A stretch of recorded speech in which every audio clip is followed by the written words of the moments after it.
Hello, friends, and welcome to Adventures in Pixieland. We are in Bible study. We are in the NIV. Now, again, if you don't like the NIV, I'm sorry.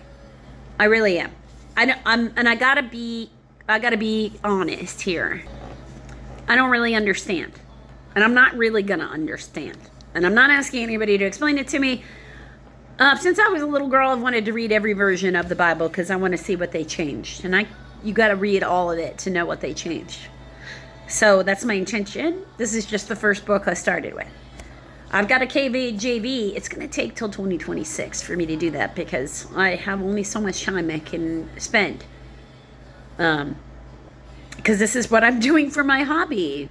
So instead of being aggressive, which is never actually allowed by him, aggression does not have any love in it. So, and we're only supposed to love one each other. So instead of being aggressive, how about you just tell me what your favorite version of the Bible is down below in those comments, or tell me what you think, like what lines make you the most agitated that they changed that you don't like, and tell me that. And I'll look for that. And then maybe when I get to it, I'll agree with you because I do tend to remember things. And, also I read the comments. So, Bible study is meant to have an interaction. So I'm all right if you don't agree with me on something, or you don't agree with something that, some wording or something they changed. None of that matters. But just telling me I need to read a different version of the Bible is not helpful. And nobody learns anything. And honestly, if you're just spouting angry words and aggression, you're not really serving Jesus anymore. Because your intention in your heart isn't love. It's aggression, which comes from malice, which comes from Satan. So let's get real with it. It has to be constructive, or you're just being a jerk. Okay?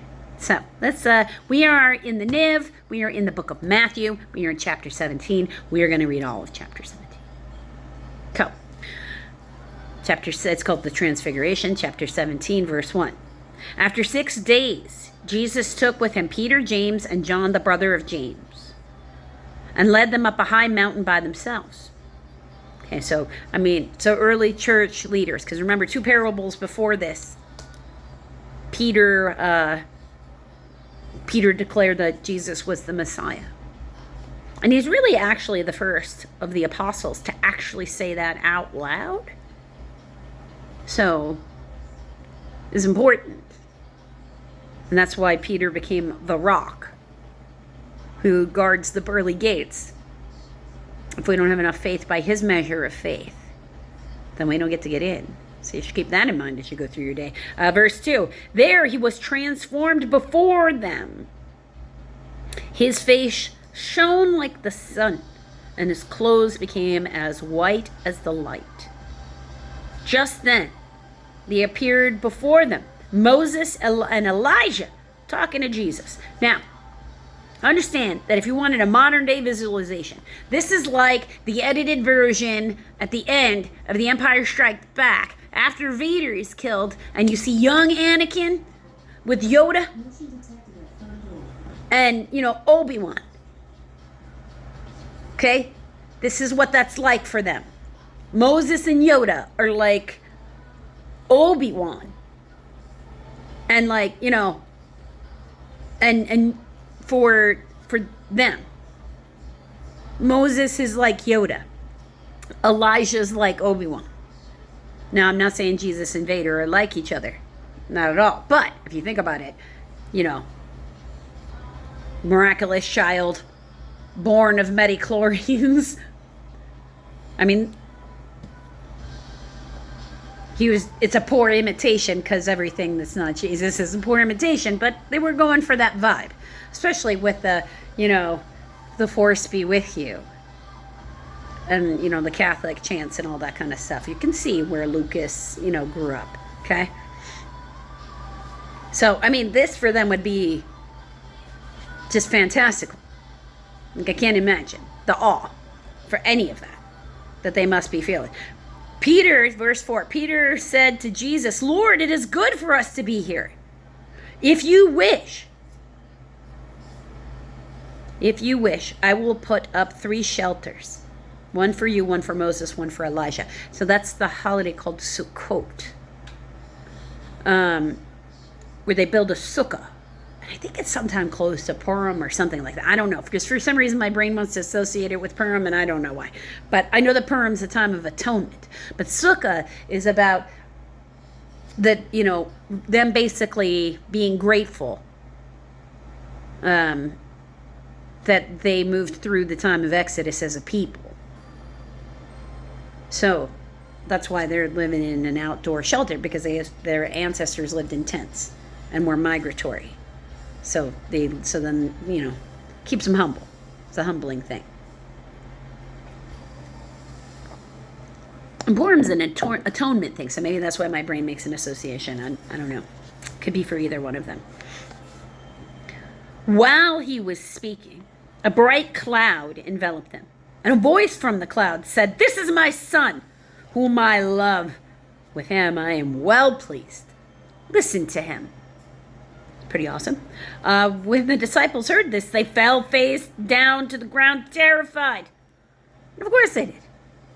Really, man, remember the time frame that we're in. They don't really have science yet. They're not particularly educated. I mean, that's why, Peter, one of my favorite apostles, he wasn't a very educated person. He would have only heard things from the Torah while he's sitting in temple. I'd be surprised if he even knows how to read. Now, James and John, a little bit different because they come from merchant class. Zebedee was merchant. So, most likely they did know how to read and write and stuff. Different people, different functions, different purposes. Just like in our today's society. Because he's gathering these disciples, obviously, to make a church, right? So he needs different people.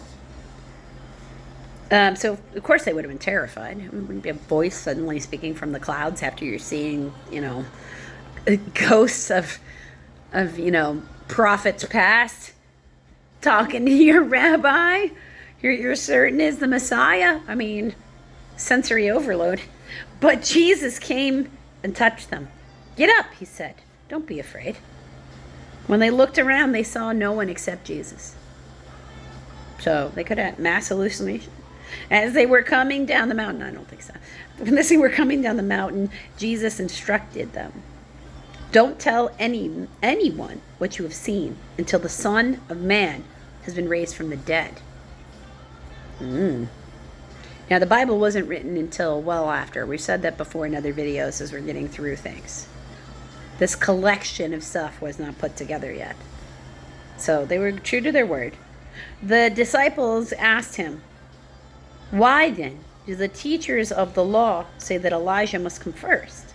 Jesus replied, "To be sure, Elijah comes and will restore things. But I tell you, Elijah has already come, and they did not recognize him, but have done to him everything they wished. In the same way, the Son of Man is going to suffer at their hands." Then the disciples understood that he was talking to them about John the Baptist. So I need you to understand that. Jesus said that the spirit of Elijah, that Elijah's soul, came back in a different body that we call John the Baptist. And now you know why this particular minister believes in reincarnation. It makes sense to me. Because the matter, no matter what the matter is recyclable. Everything that's made of this earth can be recycled back to this earth. The only time it can't be recycled is when we go mucking around with things and make it so that Mother Earth can't even recognize what the heck that is anymore. Everything that's natural, and humans are made of this earth. Okay? It's all natural. Recycle, reuse, reduce. Reduce, right? Reduce, recycle, reuse. Yeah, reduce, recycle, reuse. Different manner. I mean, we're slow as a species. I mean, look at where we are right now. We're in 2024 and we still haven't gotten down that everybody is a person. They're all going to have the same kinds of feelings and thoughts. And, they might not think exactly the same thoughts. They may not react to the things with the exact same feelings that you have. But all the feelings you're capable of, they're capable of. And we still can't treat each other like we matter. How many thousands, hundreds of thousands of years? Oh, science. Okay, so let me break it down for you. Science has this wonderful definition of when humanity began. And that is about 400,000 years ago. Okay, so humanity, being specific, like human beings, Homo sapiens, as opposed to Neanderthals, or, so different types of cavemen, if you will, proto-humans, not those, humanity. So you're like, okay, so what's the line of when they decided they were humanity? Because we didn't map the genome until recently, so how did they decide what was humanity? Okay, humanity began the first time scientists found bones, this is their definition, found bones where someone who was injured from a group of people took care of them, made sure that they could transport and move around with them, protected them from wild animals, let them heal, and tended to the person until they were healed. That's when humanity started, in an act of love. Because before that, we were basically still animals acting in our animal state. Because animals who are injured get left behind, and they're the ones the predators get to eat. And humanity was no different, because we had more predators during that time frame. So it's just an act of pure love to keep that person alive. And that's how humanity starts. Because remember, all of science is the study of nature, and all of nature belongs to God. So, this is no different. We're in a time frame in history where we're much earlier into humanity. The same concepts, the same things that we have right now, they're not good. When humanity's done evolving, we'll act more like Jesus, not less like Jesus. And that's when you know we're on the right path. Okay? When it becomes less acceptable to just be a jerk to people in public and nobody says anything. That is when we're better human beings, and we're actually fully human beings instead of this proto, whatever you want to call this stage that we're in, or terrible twos or some crap. So, they knew. These disciples knew he was talking about John the Baptist. Next thing, the healing of the boy with a demon, the next parable, verse 14. When they came to a crowd, a man approached Jesus and knelt before him. "Lord, have mercy on my son," he said. "He has seizures and suffers greatly. He often falls into the fire or into the water. I brought him to your disciples, but they could not heal him." Verse 17. "O unbelieving and perverse generation," he replied, "how long shall I stay with you? How long shall I put up with you? Bring the boy here to me." Jesus rebuked the demon, and it came out of the boy. He was healed from that moment. Then the disciples came to Jesus in private and asked, "Why couldn't we drive it out?" He replied, "Because you have so little faith. I tell you the truth. If you have the faith as small as a mustard seed, you can say this. You can say to this mountain, 'Move here to there,' and it will move. Nothing will be impossible for you." A. Some manuscripts have you. Only some manuscripts say nothing will be impossible for you. Okay. Then they came together in Galilee. He said to them, "The Son of Man is going to be betrayed into the hands of men. They will kill him, and on the third day he'll be raised to life." And the disciples were filled with grief. Of course, because their friend just told them he's about to die, and that he's not even going to stop it. And one of the people they know is going to be the reason. So, the temple tax. Verse 24. After Jesus and his disciples arrived in Capernaum, The collectors of the 2 drachma tax came to Peter and asked, "Doesn't your teacher pay temple tax?" B. Greek, 2 drachmas. Just, okay. No, the 2 drachmas. Okay. So in some Greek texts, it's the 2 drachmas instead of the 2 drachma tax. Or it's the 2 drachma tax in some things instead of temple tax. That's what it is. Okay. Yes, he does, he replied. When Peter came into the house, Jesus was the first to speak. "What do you think, Simon?" he asked. "From whom do the kings of the earth collect duty and taxes? From their sons or from others?" "From others," Peter answered. "Then the sons are exempt," Jesus said to him. "But so that we may not offend them, go to the lake and throw out your line.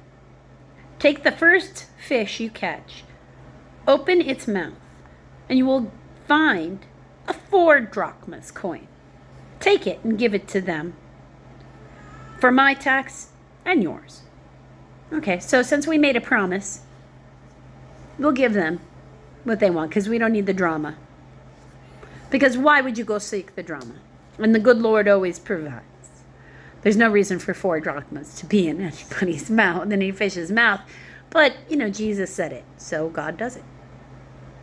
Because that's the kind of connection that they have going on. And that sounds like an awesome, you're always just going to get what you need as long as you have enough faith.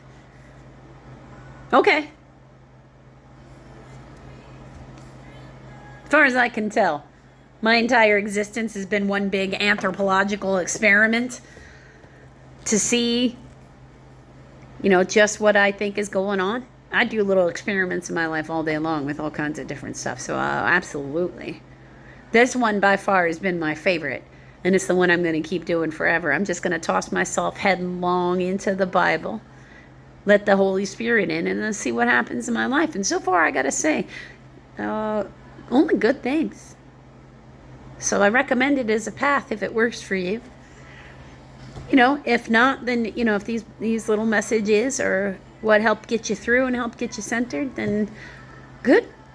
That's what reading the Bible does for me. It makes me more balanced. So I'm not losing my stuff when other people are losing their stuff. Their wits. I'm keeping my wits about me. Like in that poem. Keep your wits about you when all the world is losing theirs. That kind of deal.